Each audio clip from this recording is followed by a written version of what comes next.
orando, que Ele entregue a palavra, que Ele não fale dele, mas fale do Senhor, no nome de Jesus.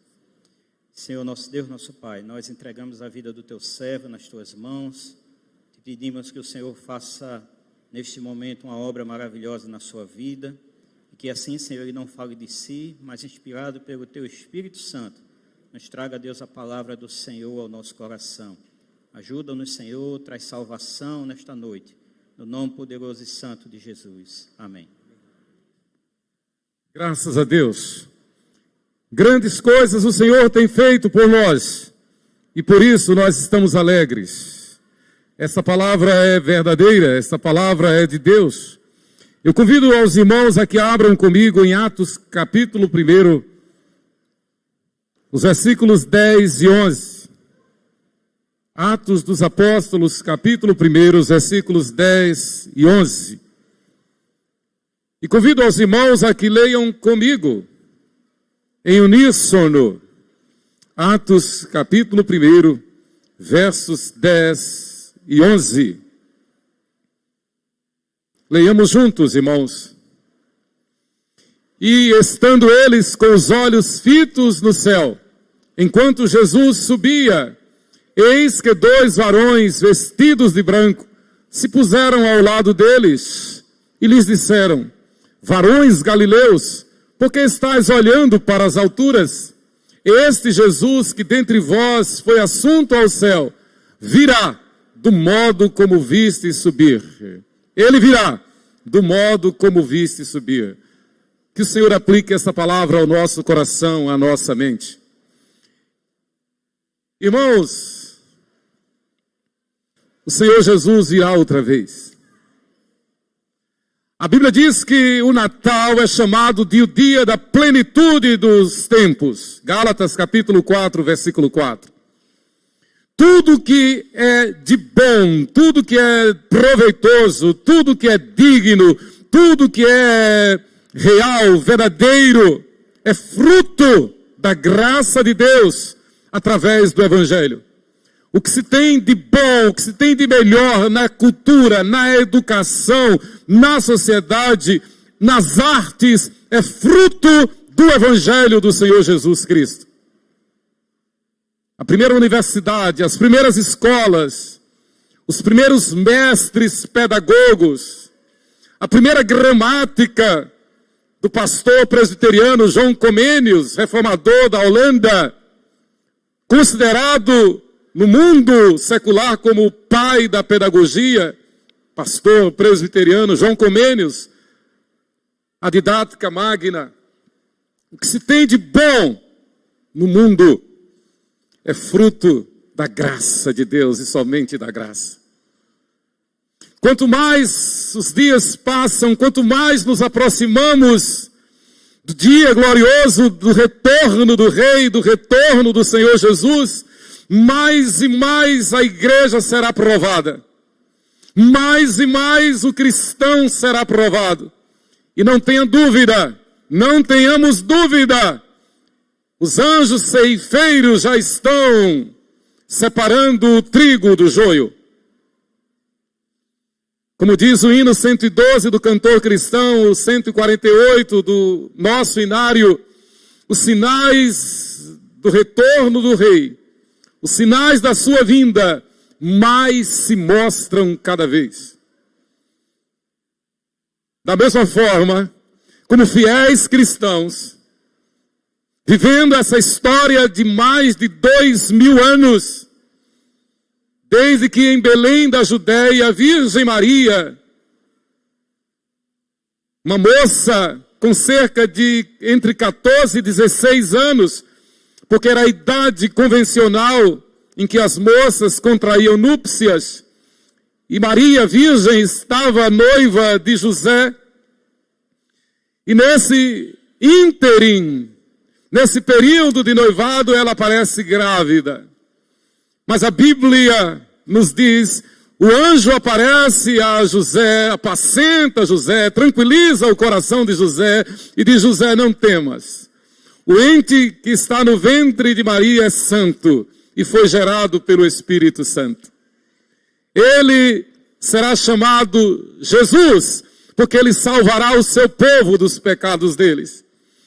Ele será reconhecido como Deus conosco, porque verdadeiramente Deus estará conosco através deste menino. Ele é Deus conosco.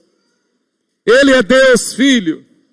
Ele é o Verbo de Deus, o Logos, a palavra viva. Ele é o Criador. Deus que se fez carne e veio habitar entre nós. E ele exerceu o seu ministério aqui durante 3 anos. E aos 33 anos ele é crucificado, morto e sepultado. 40 dias após a sua ressurreição, ele aparece no monte, diante de cerca de 500 discípulos. E enquanto ministra-lhes a palavra, recomendando que não saíssem de Jerusalém, porque do alto eles seriam revestidos de poder, o que aconteceu 10 dias depois, justamente no dia do Pentecoste. Ele ressuscita no dia da Páscoa, festa judaica. Ele institui a Páscoa cristã, que é a Santa Ceia ou Eucaristia. E na celebração da festa do Pentecoste, conforme ele prometera, ele enviou o Espírito Santo, inaugurando assim a história da igreja formada de judeus convertidos e de gentios convertidos. É a história rápida de nosso Senhor Jesus do Evangelho. E aqui eu faço um parênteses. Essa história é gloriosa. Eu lembro-me aqui do missionário reverendo David Livingstone, missionário britânico na África, que foi reconhecido pelos nativos e foi chamado pelos nativos, conforme aprendera com o missionário sobre Jesus, de tal forma que os nativos confundiram David Livingstone como Jesus. Muitos anos depois, quando outros missionários chegaram ali em África e lhes falaram sobre Jesus, eles disseram: nós o conhecemos. Ele esteve aqui conosco, ele morou conosco. E o nome dele, na verdade, era David Livingstone. Na verdade, o missionário David Livingstone viveu na íntegra o que recomendou o apóstolo Paulo: sede meus imitadores como eu sou de Cristo. Que o mundo veja Cristo em nós, a esperança da glória. Queridos, essa verdade é significativa para o fato de lembrarmos de que nós somos testemunhas de nosso Senhor e Salvador Jesus Cristo. Testemunhas do Evangelho da Graça, testemunhas de que nós somos libertados, testemunhas de que nós temos um único Senhor e suficiente Salvador, e Ele é Jesus. Testemunhas de que a nossa passagem pela terra é ultra rápida, comparando com a eternidade. Na verdade, nem tem comparação. Nós estamos passando rapidamente. A Bíblia diz que a nossa passagem pela terra é como abrir e fechar de olhos, é como um conto ligeiro, é como um breve pensamento, é como um orvalho que logo passa. Caminhamos para a bela terra, caminhamos para o reencontro com o Rei, e é neste cenário que devemos sim, e com muita honra, com muita alegria, com muita fé, celebrar o Natal de nosso Senhor Jesus Cristo. Há uns que ficam preocupados aí se deve ou não deve comemorar o Natal. Claro que deve. A história do Natal é a história do nosso Rei, é a história da igreja, é a história da nossa redenção. Os símbolos Natal são a cruz vazia, porque Jesus ressuscitou. A palavra de Deus, a Bíblia Sagrada. A luz do Evangelho que brilha na igreja e na vida de cada crente, replicando o que ordenou o Senhor Jesus. Vós sois a luz do mundo. Vós sois o sal da terra. Devemos com muita honra, com muita alegria, com temor, com tremor, com fé e perseverança, celebrar sim o Natal de nosso Senhor Jesus Cristo. Nos lembramos de quando o Senhor Deus instituiu a Páscoa e ordenou essa instituição a Moisés. Recomendou, faça isto, Israel celebre a Páscoa. Para que amanhã, quando os vossos pequeninos, os vossos filhos, as vossas crianças perguntarem, papai, que rito é este? Os pais hebreus possam ensinar aos filhos o que significa a Páscoa. Da mesma forma, como vimos aqui, como bem pontuou o presbítero Levi, eu vi meus filhos apresentarem aqui, agora estou vendo meus netos apresentando aqui, exatamente para que os nossos filhos cresçam e numa linguagem pedagógica, numa linguagem didática, numa linguagem conforme a sua capacidade de entender, simbólica, viva, possam entender que o Natal é glorioso, que o Natal é a história de nosso Senhor e Salvador Jesus Cristo, que não tem nada de Papai Noel, como bem colocou a cantata das crianças, como bem foi colocado aqui, não é uma mera troca de presentes, mas é vivenciar Cristo em nós, a esperança da glória. No mundo secularizado, no mundo que terrivelmente tem se levantado contra a igreja, no mundo que tem tentado impedir a marcha do Evangelho, que tem aumentado a perseguição contra a igreja, que tem tentado marcar os crentes, impedir os crentes, impedir a igreja de ir e vir, e de com graça, com liberdade, viver o Evangelho. Aliás, são sinais claros e evidentes de que Jesus está voltando. Devemos comemorar o Natal, sim, porque o Natal significa que Jesus veio ao mundo e Ele voltará para sempre. O Natal de Jesus Cristo aponta para a sua segunda vinda e reino eterno. Eu me lembro que uma das primeiras lições que aprendi no Natal, quando éramos da igreja presbiteriana de Aracaju, a chamada Igreja Central, foi lá que eu fui batizado, foi lá minha infância e adolescência. E eu me lembro, sim, que nas comemorações do Natal, sempre a ênfase, graças a Deus, era para o fato de que Jesus vai voltar. Comemoramos o Natal, sim, queridos irmãos, na expectativa de que o Senhor Jesus voltará. E foi essa exatamente a explicação que deram os anjos aos discípulos no Monte da Ascensão. E estando eles com os olhos fitos no céu, enquanto Jesus subia, eis que 2 varões vestidos de branco se puseram ao lado deles e lhes disseram: varões galileus, porque estáis olhando para as alturas? Esse varão, esse Jesus que dentre vós foi assunto ao céu, virá do modo como viste subir. Irmãos, podeis imaginar que não há maior alegria do que esta? Não há maior expectativa do que esta, de saber que Jesus voltará. Ele não virá como um pobrezinho na manjedoura, como um recém-nascido, como um perseguido pelos Herodes da vida. Ele não virá para submeter-se ao jugo dos Pôncios, Pilatos e Herodes. Ele não virá para ser confundido nem trocado por qualquer Barrabás. Mas ele virá como Rei dos Reis, Senhor dos Exércitos. Ele virá como Todo-Poderoso. Ele virá com as milícias celestiais. E estará consigo todos os que para lá já foram. E haverá esse encontro glorioso da igreja que estiver aqui com aqueles que já foram e estão na eternidade celestial.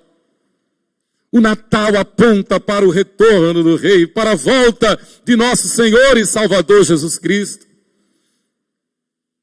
O reverendo Billy Graham disse: minha casa está nos céus. Eu estou apenas viajando por este mundo. Nós devemos sim comemorar o Natal, porque é o prenúncio, é um preâmbulo, é um avant-première do que veremos, do que teremos. Claro que de uma forma bem parca, bem fraca, bem frágil, mas mexe com o nosso coração.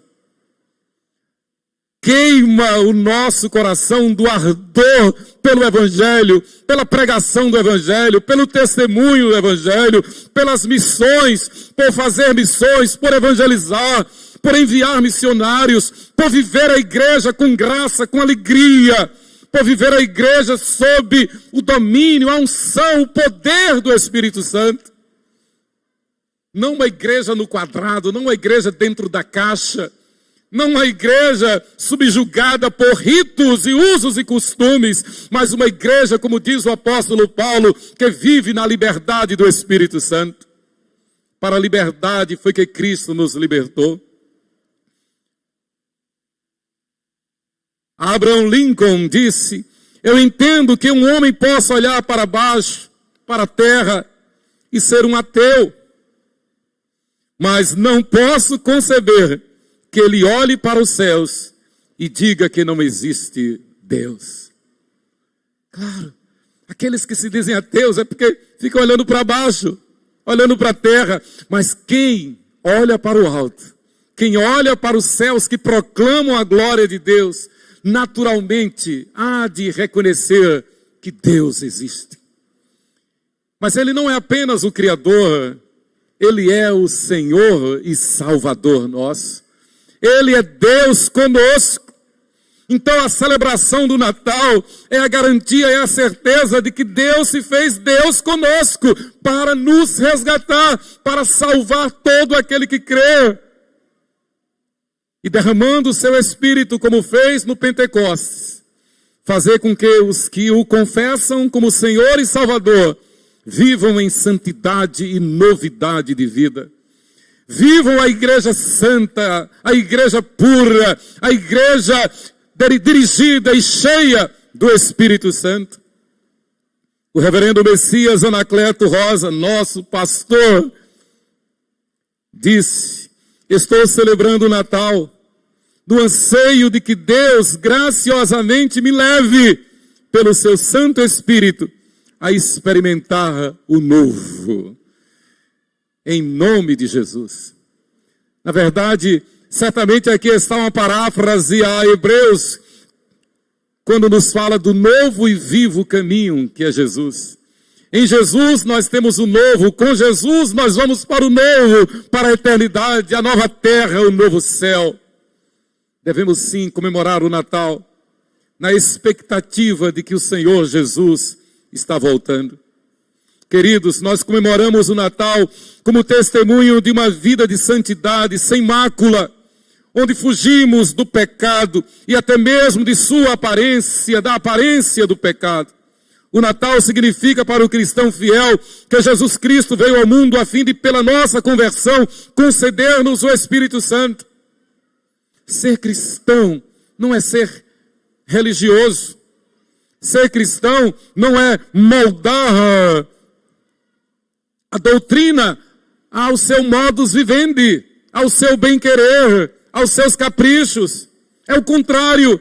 Ser cristão é renunciar a si mesmo, é ter vergonha do pecado, é ter vergonha da imundície, é ter vergonha da lascívia, da concupiscência, é ter vergonha do adultério, é ter vergonha da imoralidade, é ter vergonha dos vícios, é ter vergonha de ter uma vida dúbia, é ter vergonha de viver para satisfazer a carne, é ter vergonha de viver meramente como religioso, e tratar a igreja como se fosse uma sociedade qualquer, um clube qualquer.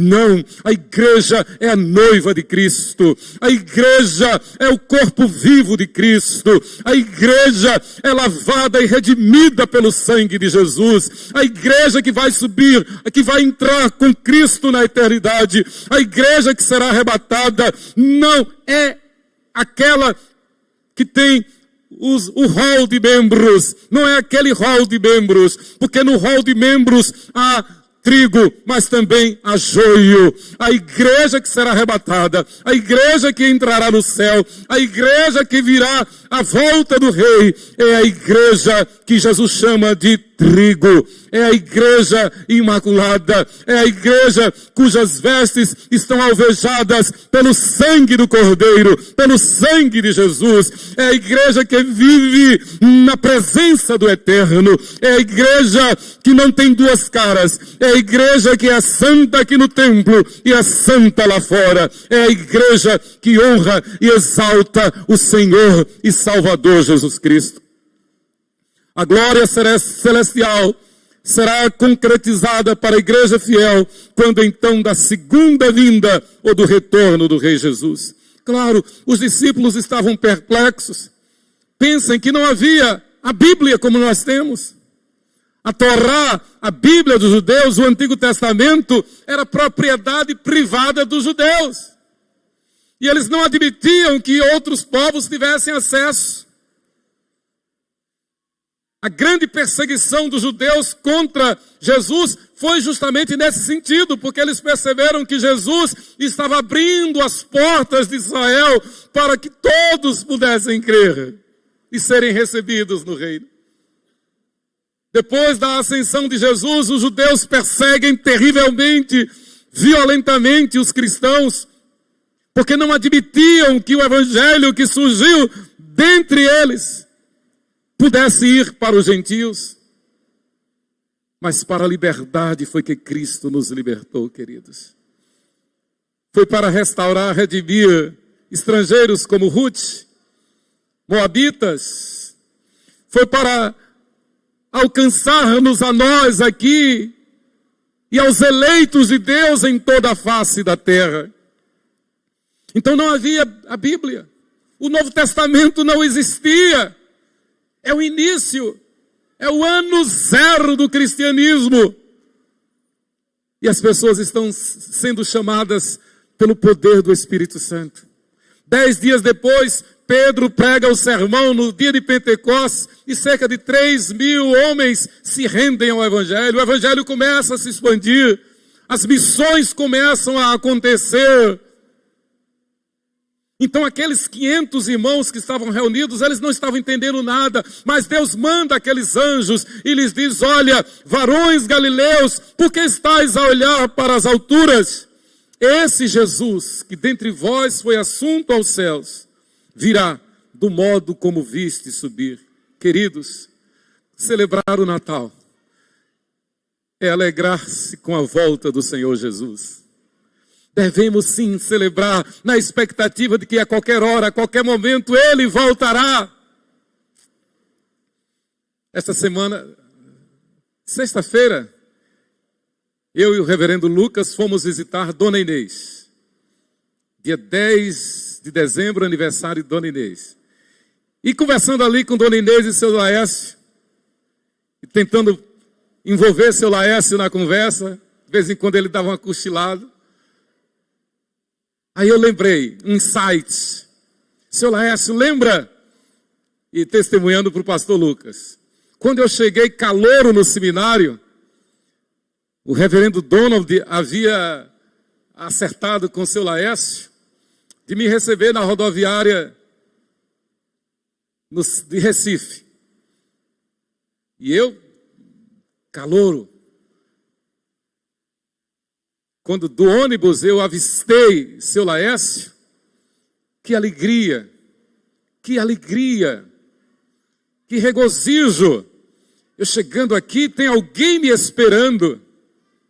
E seu Laércio cuidou de mim. Dona Inês lembrou: olha, foi ele quem foi te levar no seminário na outra semana. E ele preparou uma estante para você, tirou uma estante de casa e levou para mim lá no seminário. Que Que expectativa, que cuidado daquele presbítero com o calouro seminarista. Tantas expectativas, tantas experiências como esta nós passamos na nossa vida, encontros, cuidados, belezas da vida, como essas crianças cantando aqui, crianças solando, que coisa linda. Queridos, a expectativa de um momento como esse, a expectativa de ser recebido numa rodoviária lá no Grande Recife,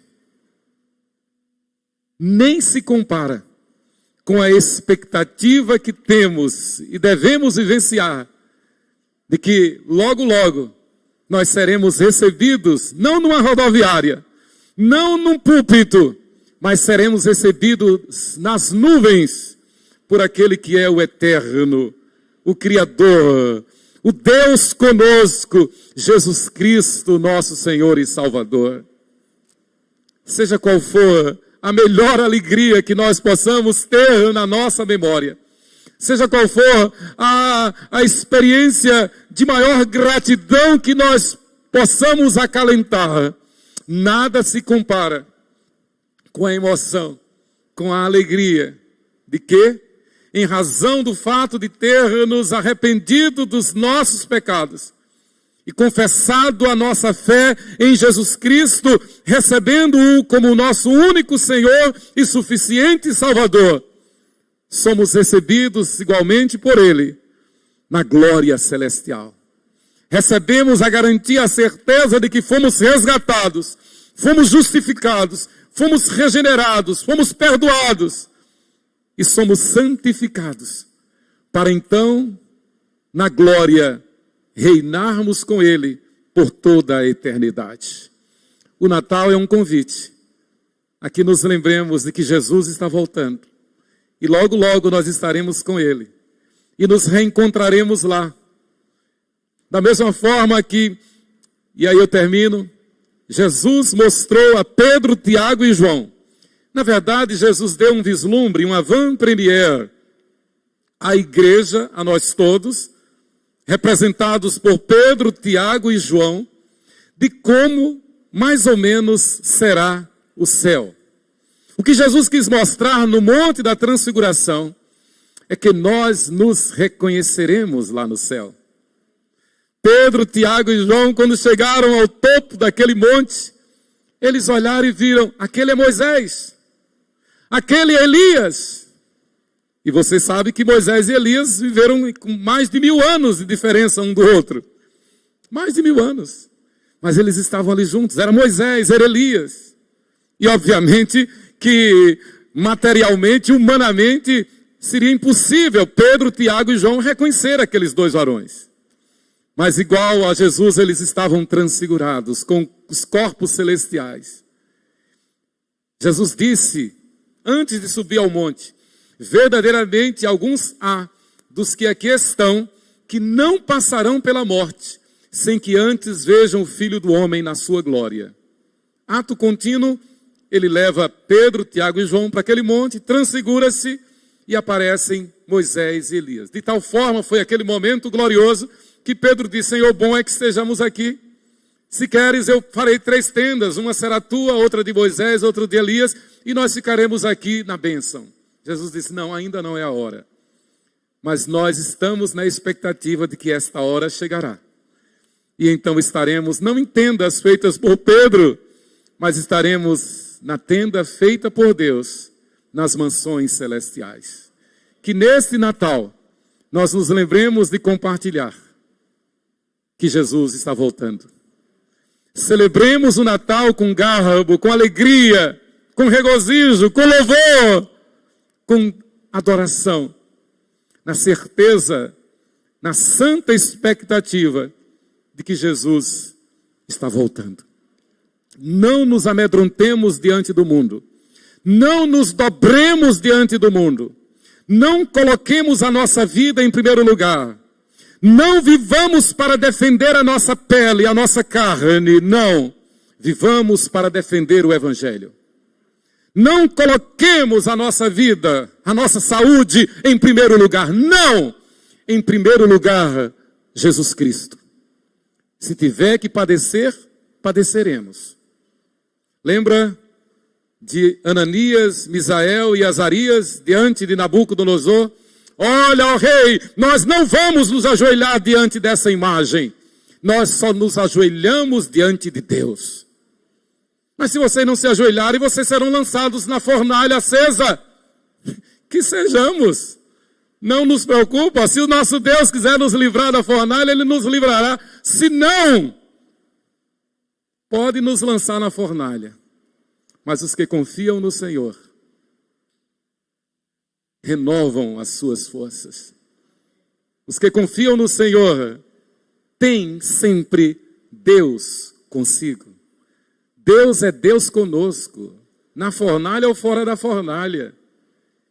E sendo lançados naquela fornalha, eles nem foram chamuscados pelo fogo, porque Deus conosco estava com eles. Que Deus nos abençoe. Amém. Louvado seja o nome do Senhor. Eu quero pedir ao presbítero Levi que venha coordenar aqui. Antes de passar a palavra ao presbítero Levi, eu gostaria de fazer uma saudação especial ao pessoal aqui da vizinhança, que foi convidado pelos irmãos da cantata.